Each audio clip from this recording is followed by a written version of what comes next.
Hello, you're watching the Great Canadian Bagel, and today we have another Understanding Politics video. What is conservatism? Now, before I begin to the rest of the video, I would just once again like to shout out to the channel members and everyone who supports the channel. I greatly appreciate your monthly donations, and if you want to support the channel, by all means, go down below and press the join link. Every little bit helps. It makes the channel more sustainable and makes it easier for me to keep doing my work. So if you can't afford to donate me money on a monthly basis, I understand, and by all means, just do your basic YouTube things like share, subscribe, comment below. It's all appreciated. But with no further ado, let us begin. So what is conservatism? Now, unlike liberalism, conservatism is actually fairly difficult and amorphous blob to describe or talk about. It's not really a specific political philosophy in the same sense as liberalism. Liberalism is this rationalistic idea about how humans can govern themselves, how principles can be done. It is a inherently rationalist view. It is a constructed view based on reason. Now, whether that reason is correct or not is up for you to decide. But conservatism isn't that. It is not an ideology or a principle or philosophy based and founded in reason. It's not a creation of man like liberalism is. In a lot of senses of the term, conservatism is almost an anti-ideology. It doesn't make a claim about how we should structure society, or what society should look like, or how we should progress. It is not utopian in any sense of the term. Instead, it's more of a matter of fact. It's more pragmatic. It's focused on tradition and how things were and how things should be. In a lot of senses, it's also based in observations of human nature. It's not saying we should strive for this, but this seems to be what people want to do, so we should do that. Or this seems to be what's good for people, so we should do that. So, unlike liberalism, it's not rational, per se. You can have a rational argument founded from conservatism, but the idea of conservatism itself is not a rational idea. Same way with religion in general. Religion is not a rational thought. That doesn't mean it's wrong. I am personally religious in that regard. But it's not something you can reason about in the same way you can reason about liberalism.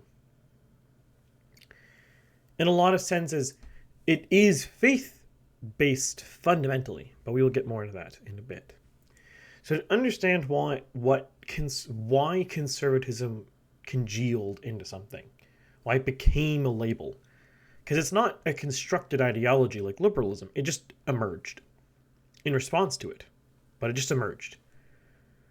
It's almost a natural consequence of liberalism. Now, the two big events that cause conservatism are the French Revolution. This is the single biggest thing. Conservatism, in a lot of regards, is the recoiling horror of largely Europeans, but it could be any particular group, based on the French Revolution and its consequences. There is that famous quote that you might have heard many times, that the French Revolution and its consequences have been a disaster for humanity.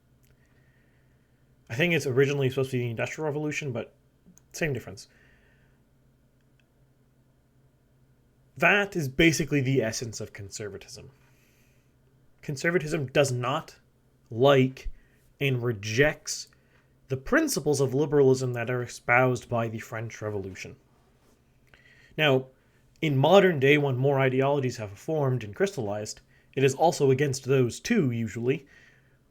But in its earliest formation, it's anti-French Revolution.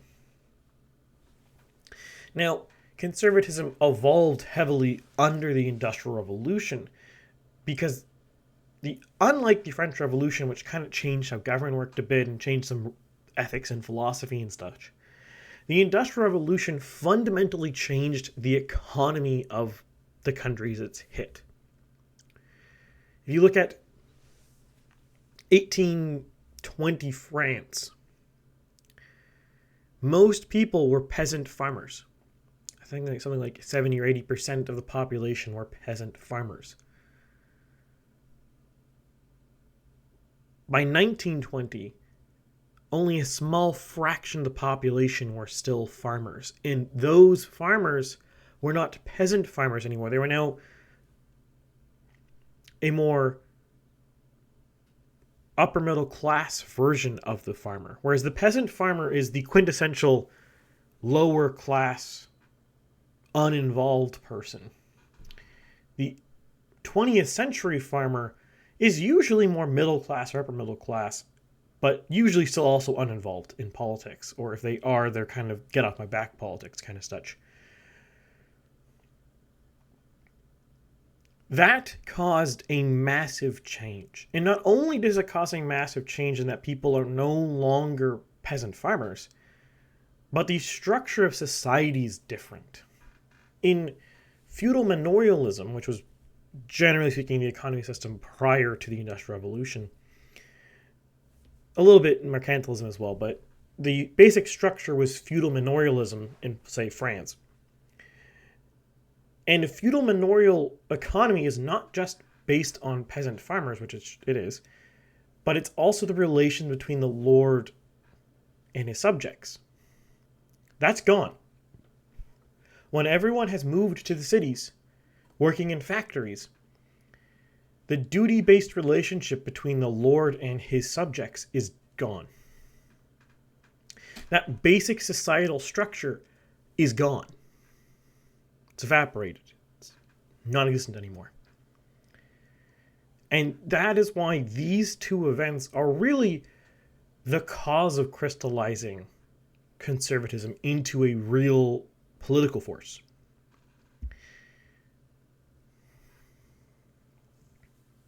Now, again, conservatism is interesting compared to, say, absolutism or feudalism, which are natural evolutions of the pre-existing society. Just this is how we have to change to address problem. Or liberalism, which is trying to create an ideology through reason alone.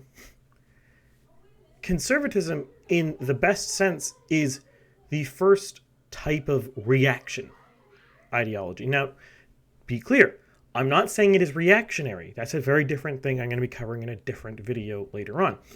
But reaction ideologies are ones that are created or exist to oppose a different ideology.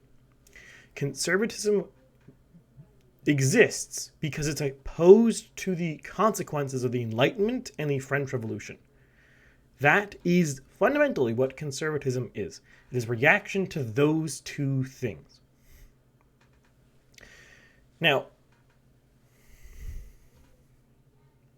there's many different ways that this is approached, which we're going to get to later, and they can vary quite wildly because conservatism, again, unlike liberalism, is not a rational-based ideology. It's not created through reason.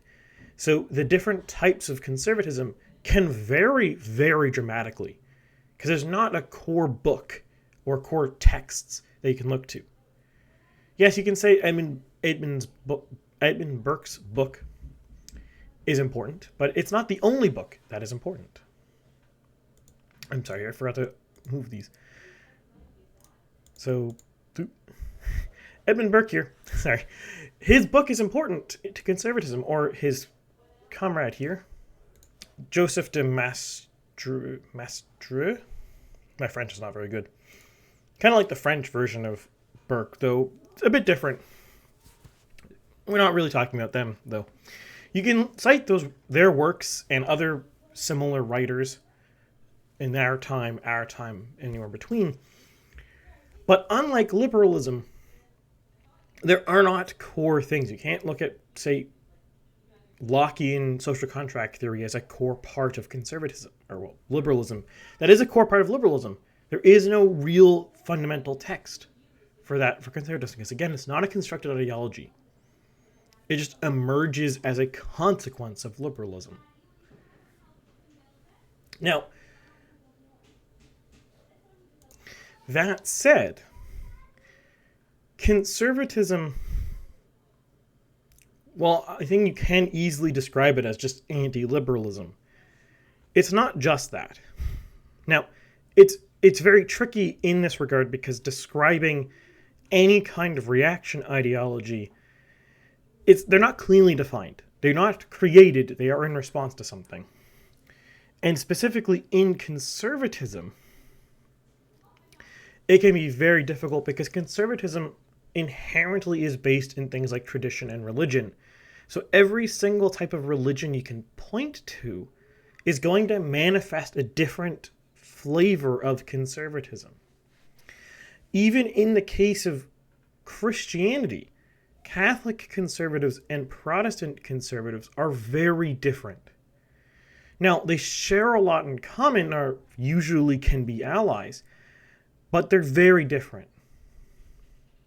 And once you start adding Jewish or Islamic or Hindu or Buddhist, this gets very, very complicated and very, very difficult. So for the sake of this video, we're really going to just focus on Western conservatism. Part of it is just I'm not familiar enough with Islamic or Hindu areas to really talk about their conservatism, at least today. Maybe in the future it might be. But also just for practicality, it would just take too long. Because they're going to be different. Because one of the core parts of conservatism is religion. So with that said, what are the core parts of conservatism? Because, well, there's all these different things, and there's different variants of things, and there's different religions that affect conservatism. They do all boil down to really a few specific points that they all share, just like every version of liberalism shares fundamental points. And the disagreement in types of liberalism is based off of talking about those four axioms. Here, we have a similar set of axioms, though they're different, obviously.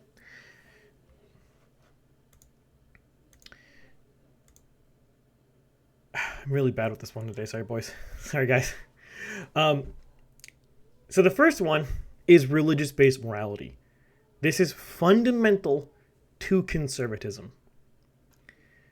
It's almost impossible to really talk about conservatism or a type of conservatism that doesn't get their morals from religion.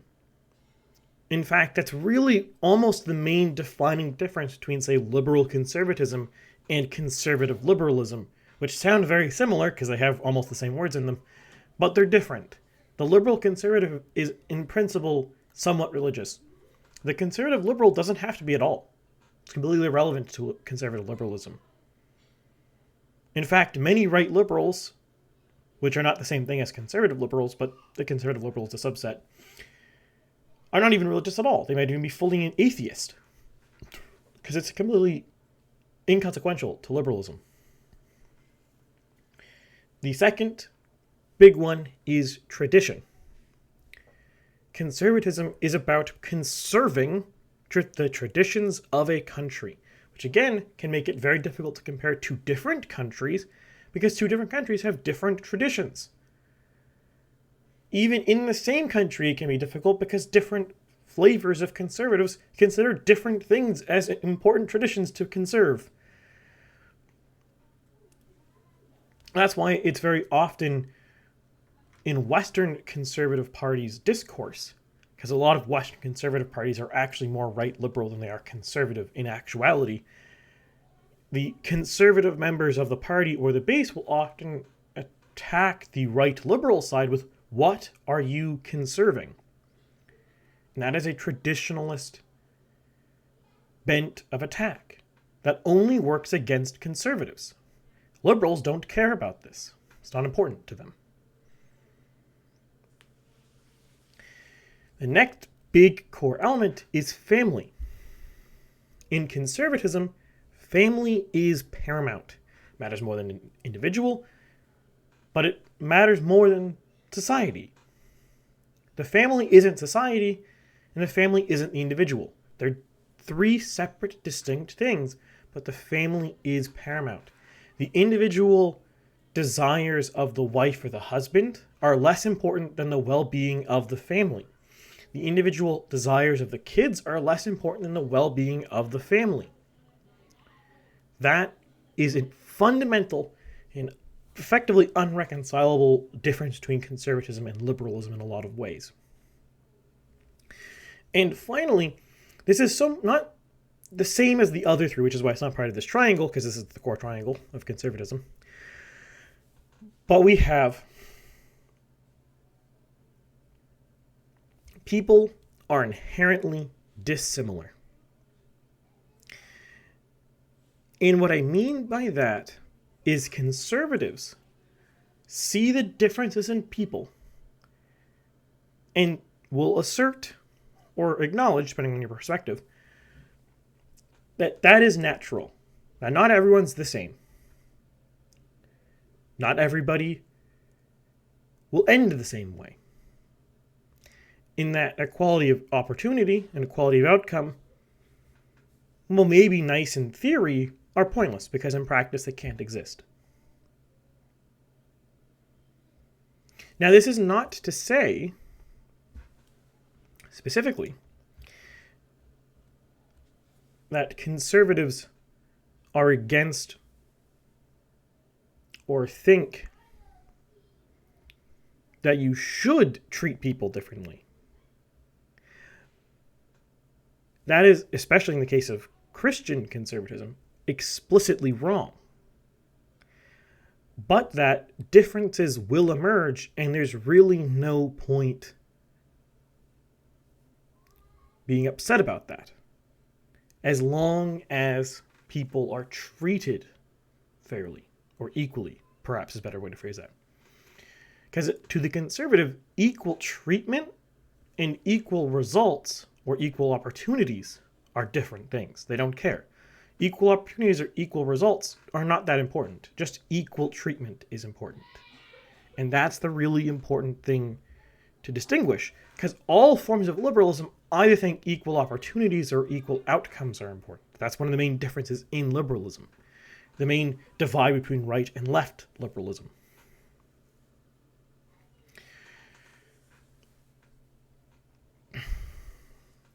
So, what does this really mean in practice?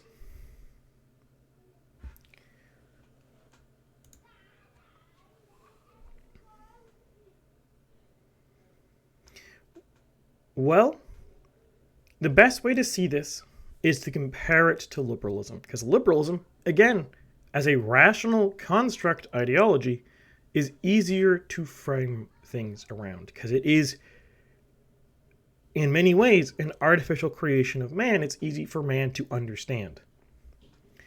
So, for example, one of the biggest contrasting things is the religious morality versus human rights morality. Conservatives might use the language of human rights, perhaps foolishly, to argue or defend their points. But fundamentally, their beliefs about morality are irrelevant to the concept of human rights. And in fact, most people arguing from a human rights morality standpoint are in complete opposition to Christian morality. An example being, most human rights arguments generally support things, or at least advocates support things like assisted suicide, abortion, the principle that one has the right to their body that supersedes everything else. That is in contrast to Christian conservatives, which are quote-unquote pro-life, in that they oppose assisted suicide, they oppose abortion, and they don't think someone's body is necessarily the most important thing. Their autonomy of body, per se, is the most important thing, which a lot of human rights advocates say it is, which is how they justify things like assisted suicide and abortion, in that you have ultimate control over your body.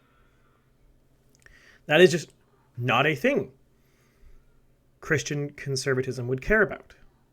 And once again, I will stress here, different religions in different religious analogs will cause conservatism to look differently. An atheist conservative, which could in principle exist, is going to look different than this. Because they don't have they don't have the same moral teaching to go from. They have some other moral teaching that they're going to use instead.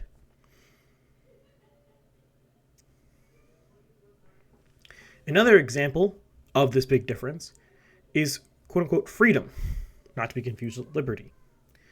In this particular disagreement, it's not about the very idea of liberty, but what it entails. Generally speaking, human rights morality supports things like drug legalization or hookup culture because people should be free to do what they want. In a Christian conservative worldview, liberty or freedom is not about doing whatever you want, but being able to do things of your accord, which seems like a very subtle and esoteric difference, or possibly even a non-existent difference. But there is a difference. It's best seen in things like hookup culture or drug legalization. The conservative will oppose those things completely, because they don't think going around and hooking up with people or doing drugs is a manifestation of freedom. And perhaps a better way to phrase it is the Christian conservative sees freedom as a freedom from vice or from sin, in that you are free to do virtuous things, not free to do sinful things. Whereas the human rights morality doesn't distinguish the difference.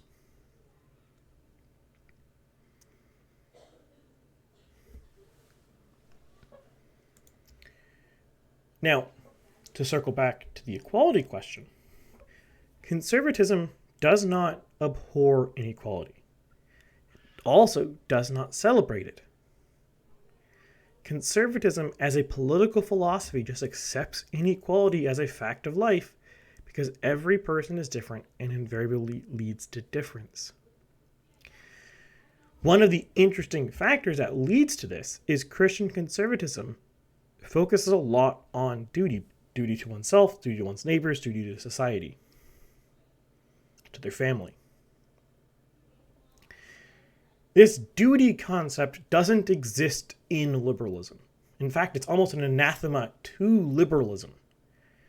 Because the intrinsic idea that kids have a duty to their parents, who have a duty to their kids, is fundamentally unequal. The kid has made no choice to this. They are born into a duty that they had no choice in. But it exists to conservatives. You have a duty to your society, irrespective of your will or acceptance of that duty to a conservative.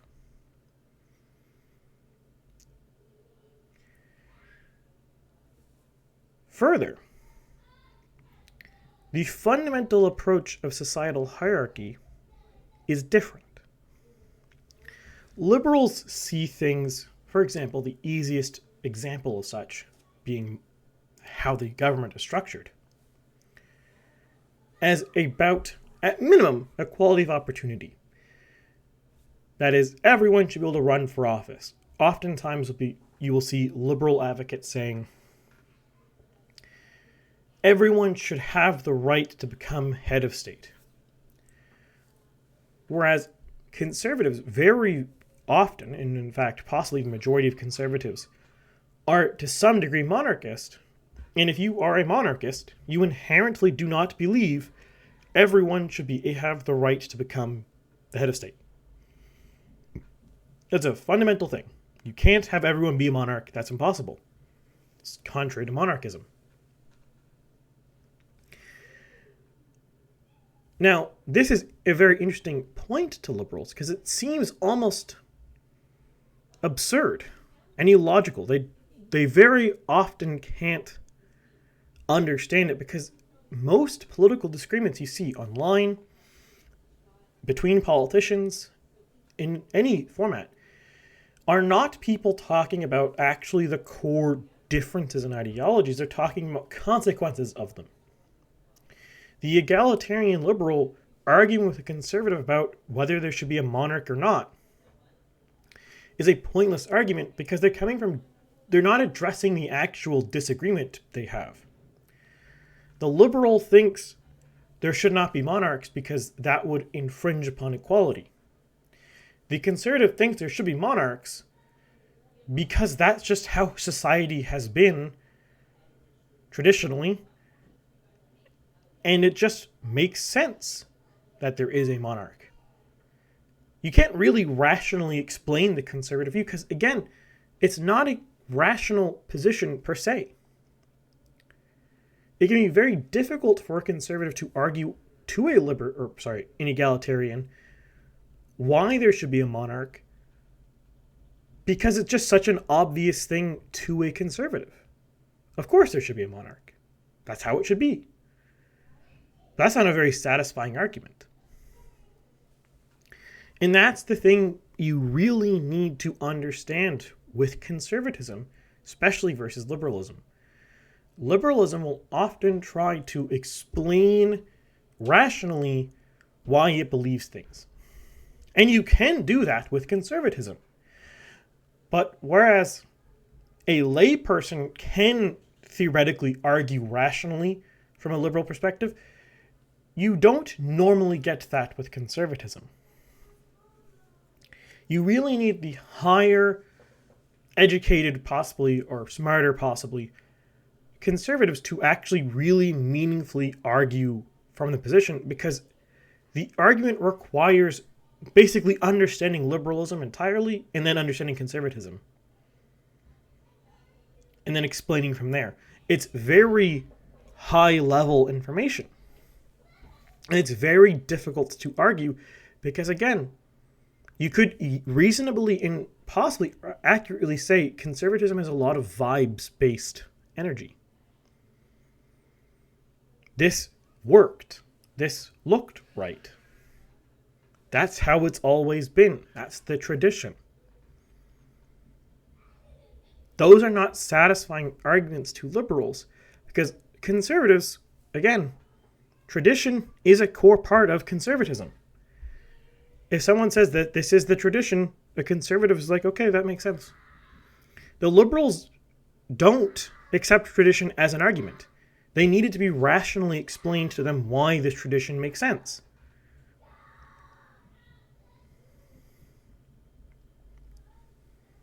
Which is probably why, for the longest time, liberalism has beaten conservatism. Because in a democracy, being able to rationalize your opinion easily is an advantage. Just whether it's right or wrong is another question altogether.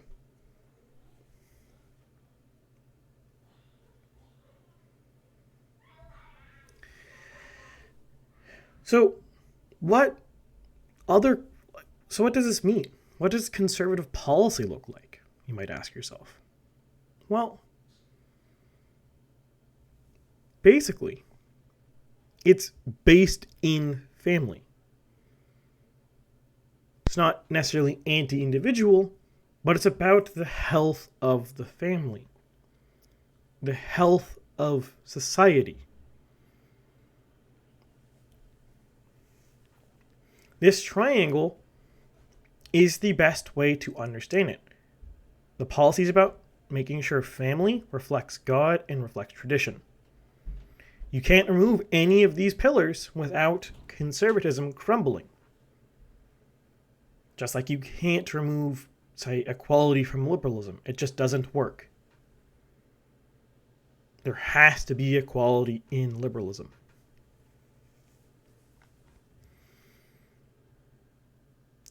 The second other big feature of conservatism is it's incrementalist and slow.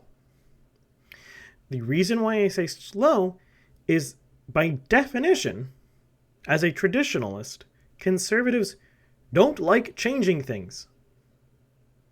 That's what the word conservative means. They are conserving things. Conservatives will only change things if they are repealing something that they don't want, so going to the status quo ante, or they must change something. A modern example of this is conservatives might not want to change zoning rules, but if it seems like zoning rules need to change, they will begrudgingly change them. But the default state for a conservative is to do nothing. And that's not a flaw. That's not a bug in conservatism. That is the purpose. Conservatives would rather nothing happens than something bad happens. In a sense, you could argue conservatism has an innate aversion to change in it, or a fear of change, in that a negative change or a policy change that results in a worse outcome is more concerning than doing nothing. In a lot of regards, liberals are the opposite. Doing nothing is more concerning than a policy change that could be bad.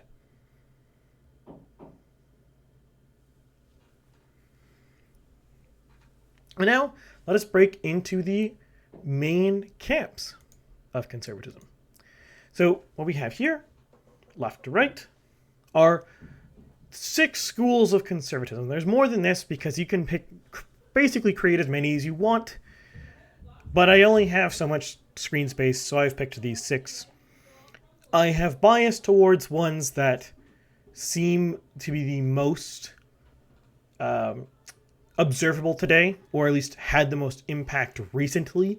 Not all of these are currently represented today, but these are all the more important ones. So let's go through them. So first, we have libertarian conservatism. Now, this is a very interesting subgroup because there are libertarians who are conservatives. If you recall last week, libertarianism is a subsection of liberalism.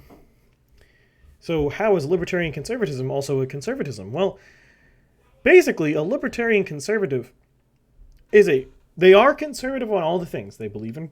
They're usually pro-God. They're usually pro-tradition. They're usually pro-family. But they believe the way to do that is by basically blowing up the state and leaving it as small as physically possible. So in that regard, they're capitalists. They want a tiny state. They do think equality is important, and they like modernity. That's like the biggest things. And also liberty, of course, because they're libertarians, is paramount. This is the closest to liberalism conservatism can get. There's going to be no closer. Liberal conservatism, meanwhile, very similar, but distinctly different in that, notably, liberty is not as important to a liberal conservative. They are willing to constrain, quote-unquote, freedoms. Equality is not quite as important. Now, equality, in this case, for basically every one of these, is at most equality of opportunity. There is no conservatives that really believe in equality of outcome. That's just not a thing. And the liberal conservative will usually have a belief in a larger state. Not a big one, but a large one. They might have regulations or some government boards.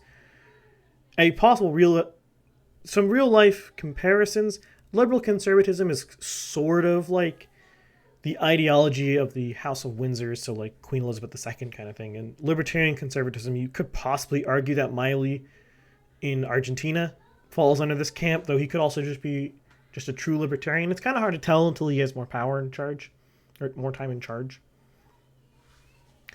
Next, we have corporatist conservatism. This is a pretty niche ideology that's not really common these days, but basically their main gist is they're very corporatist. They think big corporations should not run the state, but like the state and the big corporations should work together. This was more common in like the 20s and 1920s and like 1890s range, but it kind of got lost favor once fascism happened, became popular in Europe. Basically, the size of the state kind of depends a bit on the needs of the corporations, but the corporations are subservient to the state a little bit. Generally thinks modernity is fine. And to be clear here, I realized I didn't really define it. Modernity sort of means the consequences of the French Revolution, but not quite. So if a type of conservatism thinks modernity is good, it means that the last 200 years hasn't been bad for humanity, or the last 50 years hasn't been bad for humanity. It was largely good things, or net positive. If a group such as National Conservatism thinks modernity is bad, it means that things like the sexual revolution or feminism or whatever generally hurt society more than it helps society. And obviously, if you go to like Hayatorism, modernity is bad means the French Revolution was bad. All these somewhat think the French Revolution is bad, but it depends a little bit. For example, the liberal conservative might think the French Revolution is bad, not necessarily because it was liberal, but because it was just a bloodbath. Whereas the high Tory is like, oh, it's liberal, that's bad. There's a difference. But back to conservative corporatism. Corporatist conservatism. So the best way to understand corporatist conservatism is this really is about society caters to the corporations that are in partnership with the government.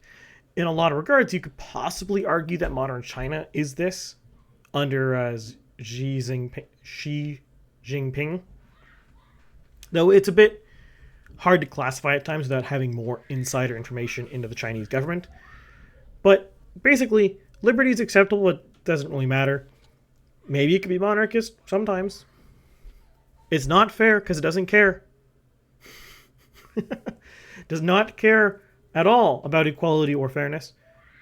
The winners win because the winners win, essentially. Then we have left conservatism, possibly a dubious name, but I think it's the best way to describe it. So the left conservative, because if we picture this, right,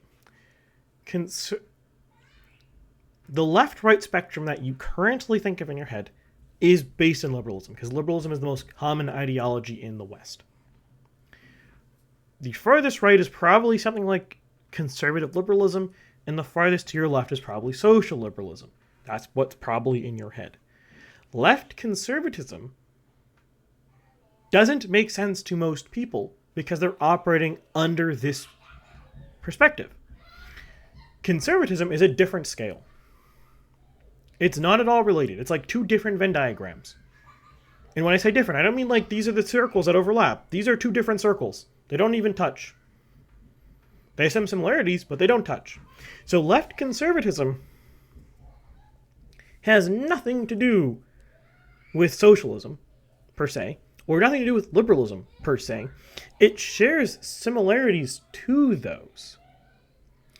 The similarities it does share, and the biggest ones, is it's usually not capitalist.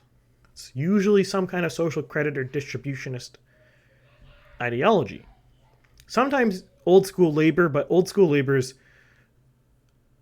a harder to describe thing. That could almost be its own video.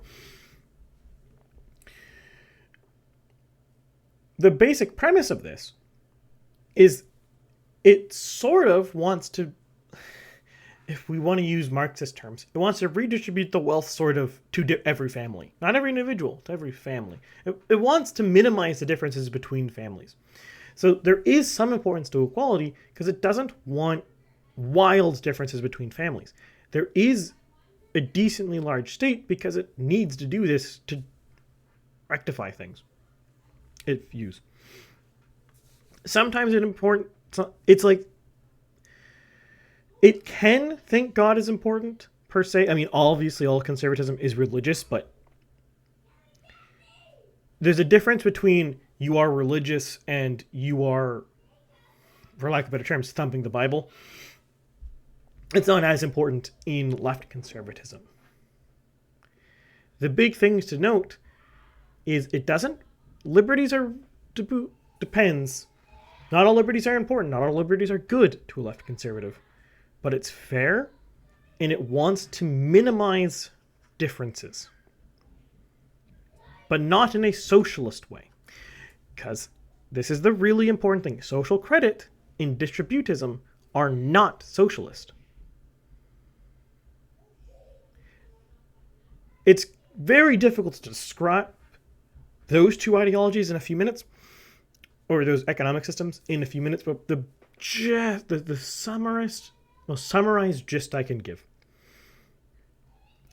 is distributism is capitalism without big companies. Social credit's similar, but not quite the same. And the goal of left conservatism is to have basically a capitalist society, but there are no Walmarts. There is no Amazon. It's capitalist, but there's no Amazon. There's no Lockheed Martin. There's no Walmart. These big megacorps don't exist. Whether that's actually possible, hard to say. Next, though, we have national conservatism. Now, this one can be a very tricky one in practice because of the size of state thing. And when I say difficult, I mean difficult to classify. National conservatism could almost have its entire own spectrum. There's a reason why there's a lot of depends in big columns here. It can be monarchist, it can be pro-liberty, it can be capitalist or neo-mercantilism or distributionist, or heck, it could even be socialist. Full-on socialism. It could be those things. Why not, though? It's very difficult to really capture in one essence. But the core gist of national conservatism is it is classic conservatism, but it views the well-being of the nation as similar to the family, that the nation is an extension of the family. That's how it can get and look somewhat socialist. You could look at, say, in Canada, at Quebec, as Francois Legault, he is probably the closest in Canada to a national conservative. I'm not sure if he's exactly that, but if I'd exactly classify him as one, but he's the closest to one. And the kind of politics in Quebec that the CAQ kind of advocates for is very similar. Or a actual concrete example, you look at Hungary with Viktor Orban, he is a national conservative, pretty much the poster child of national conservative. And how the government of Hungary works, it's a fairly large state. It is overtly religious. Things like liberty and the economy, or how economics work is, what works, works. Or at least, that's the principle. It does try to be fair to everyone in the nation. It is not fair to people not part of that nation. It is explicitly unfair to them, because it doesn't care about them. And it can be monarchist, but it's not always. It depends a little bit. And then finally, we have high Toryism. Now, high Toryism, for those Canadian viewers, you might be familiar with things like red Tories or blue Tories. High Toryism is somewhat similar to both of those, but different. High Toryism is basically the conservative ideology that said, or the branch of conservatism that's like, the French Revolution was a disaster. It was terrible. It's usually fairly nationalistic, very anti-modernity, very religious, doesn't really care about liberty or fairness, though it's not pro or against, and just doesn't care.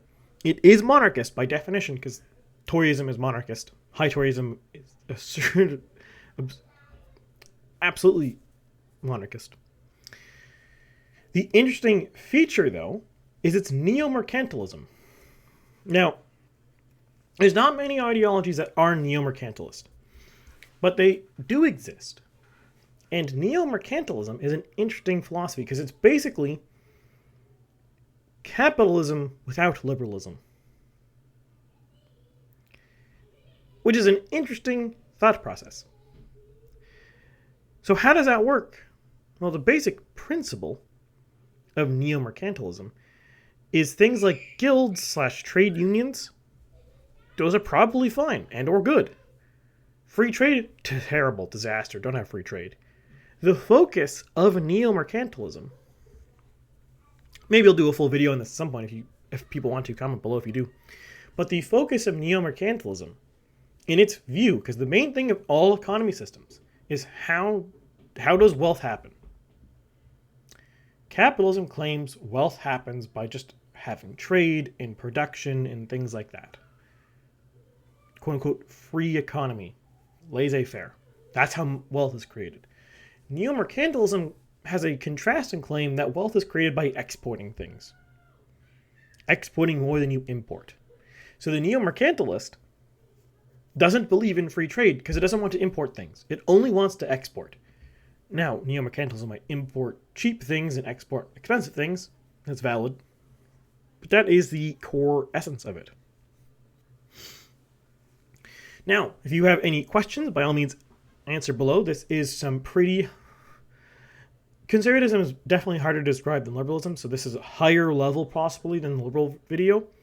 So if you have questions or concerns, comment below. If there is enough, I might do a follow-up to this. We'll see. There wasn't that many big questions to the liberal video, so we'll play by ear. But with that, I bid you adieu, and next week I will see you with something different.